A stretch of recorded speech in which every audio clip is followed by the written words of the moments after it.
Enter करेंगे और उसको सेव कर देंगे। नरेशन क्या लिख देंगे आप, being commission receive on cash, enter करके उसको सेव कर देंगे, आ जाएगा।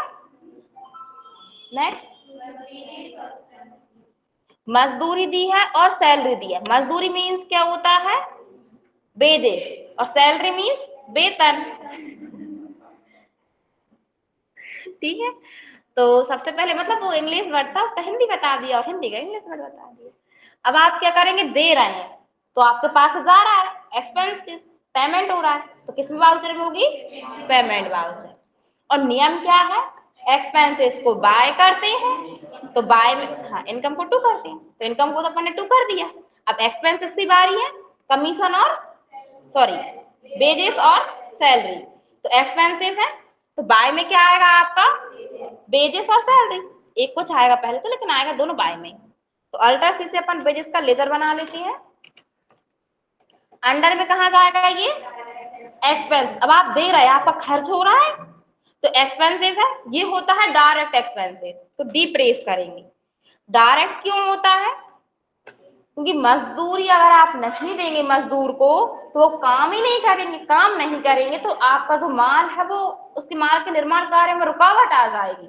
और जहां भी आपके माल के निर्माण कार्य में रुकावट आती है वहां कौन से एक्सपेंसेस होते हैं, डायरेक्ट एक्सपेंसेस। ठीक है, कितना, बस, एंटर। अब यहाँ पर टू आ रहा है, टू में क्या आएगा, कैश, क्योंकि आपने नकद दिया है। लेकिन आप सैलरी भी दे रहे हैं, आप कंबाइंड एंट्री करना चाहते हैं तो आप यहाँ पे बी प्रेस कर देंगे तो बाय आ जाएगा। तो क्यों, क्योंकि एक्सपेंसेस को बाय करते हैं। तो अल्ट्रा सी से आप क्या ले लेंगे, सैलरी।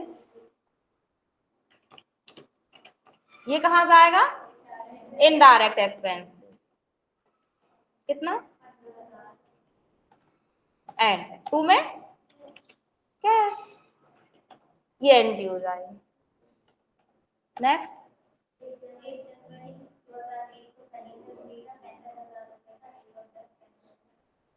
अब आपने फर्नीचर खरीदा है, ठीक है, तो जब भी आप कोई संपत्ति खरीदते हैं तो संपत्ति आपके पास आती है और कैश आपके पास जाता है। अगर आप नगद खरीदते हैं तो नगद ही है, तो आपको पता है जो आता है उसे बाय करते हैं, जो जाता है उसे डू करते हैं। अब आपके पास इसकी एंट्री किस वाउचर में होती है, पेमेंट वाउचर में।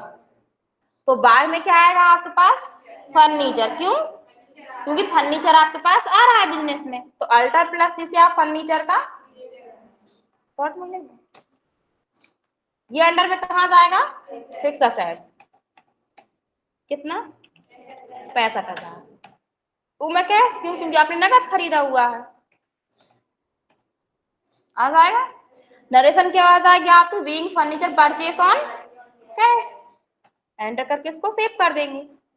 अब आपने कैलकुलेशन किया होगा तो मूल्य ह्रास कितना आया होगा, याद है, हमें याद है लेकिन तो बताएं या फिर कर दें, बता दें, ओके।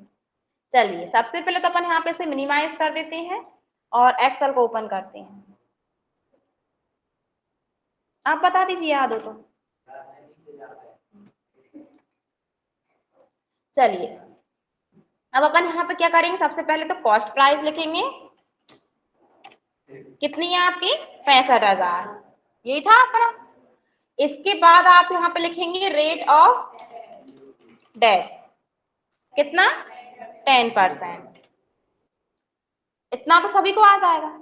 अब इसके बाद आपको क्या करना है, यहाँ पे पर ईयर का निकालना है, पर मंथ का और पर डे का।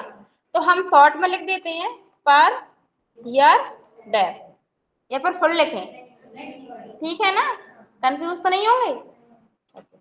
फिर यहाँ पे लिख देंगे पर मंथ डेट, फिर यहाँ पे पर डे डेट। अब यहाँ पे पर ईयर डेट निकालने के लिए इक्वल करते हैं आप कॉस्ट प्राइस का सेल एड्रेस और into rate of date, enter. तो एक साल का डेट कितना आया है, ठीक है। अब आप क्या करेंगे, इक्वल करेंगे, पर मंथ का निकालना है आपको, तो पर ईयर डेट का सेल एड्रेस लेंगे, डिवाइड करेंगे एक साल में जितने मंथ होते हैं आपके, ठीक है, एंटर। फिर आपको किसका निकालना है, डे का, तो इक्वल करेंगे आप पर ईयर डेप का सैलरी डिवाइड कर देंगे 365, एक साल में जितने दिन होते हैं, और इसे अपन यहाँ पे इनको हटा देते हैं। तो ये आपका एक साल का डेप है, ये आपका एक मंथ का है, और ये एक दिन का है। अब आपने उस संपत्ति को कितने दिन यूज किया है, यूज किया है आपने उसको, तो कितने दिन यूज किया है, 1 अक्टूबर। तो आप मंथ में लेना चाहते हैं या डे में, डे में, तो हम डे में बता देते हैं। अगर आप मंथ में लेते हैं तो 1 जनवरी से 1 अक्टूबर तक मंथ काउंट करेंगे, जितने भी मंथ होंगे आप मंथ से यहाँ पे इंटू कर देंगे, तो आपका मंथ का डेप आ जाएगा। डे का निकाला है तो अपन यहाँ पे यूज डे ले लेते हैं। कितना है आपका, 1/2023, ठीक है। फिर एक, यही है। तो अपन यहाँ पे क्या करेंगे, इक्वल करेंगे जो आपकी बेचने की डेट थी उसका सेल एड्रेस माइनस जो आपको खरीदने की डेट थी उसका सेल एड्रेस, एंड माइनस करना है आपको। तो आपने उसे कितने दिन यूज किया है, 273 दिन, और एक दिन का डेप कितना है आपका, 18 रुपए। तो 273 दिन का इंटू कर देंगे अपन इसमें, तो अपन यहाँ पे लिखते हैं यूज डे डेप। तो कितना आएगा आपका यहाँ पे, इक्वल पर डेप का सेल एड्रेस किसका, आपका, कोई दिक्कत नहीं, ठीक है। तो ये आपका यहाँ पे डेप आ जाएगा। आपने कौन सा क्वेश्चन सॉल्व किया था, इन्होंने, यही था, ठीक है। ये तो आपका डेप आ गया। अब आपका यहाँ पे सेलिंग प्राइस, मतलब खरीदे तो आपने कितने में था उसे, 65,000 में। अब अपन सेलिंग प्राइस कितने में बेचना है आपको इसको, वो देखेंगे। तो इक्वल करेंगे आप कॉस्ट प्राइस का cell address minus use date dep, and तो कितने में बेचना चाहिए,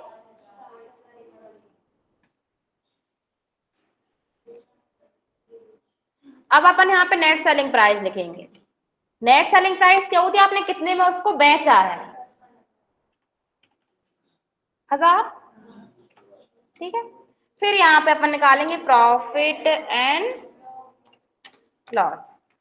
तो इक्वल करेंगे आप नेट सेलिंग प्राइस का cell address minus selling price, enter. Minus में आया है तो मतलब आपको लॉस हुआ है, ठीक है।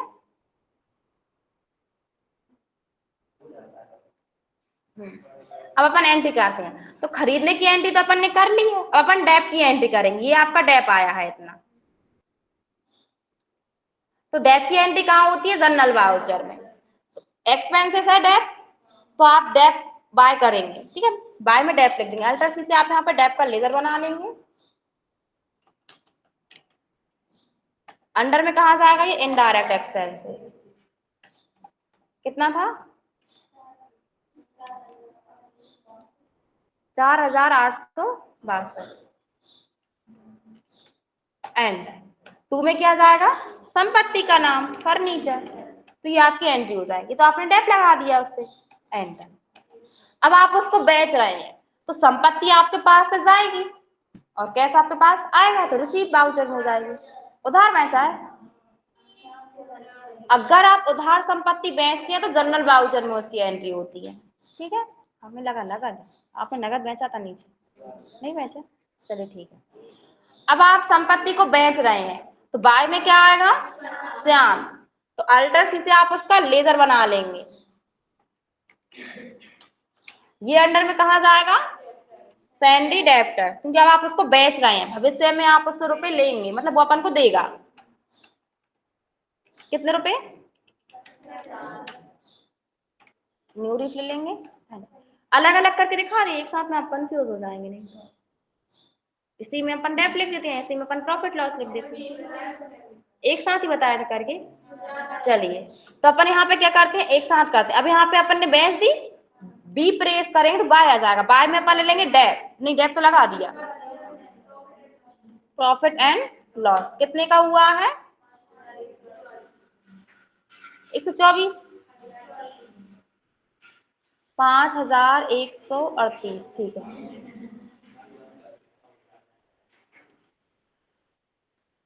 एंड टू में आ जाएगा और नीचे। देखिए अब एंट्री सही है, कैसे पता, क्योंकि फर्नीचर जो संपत्ति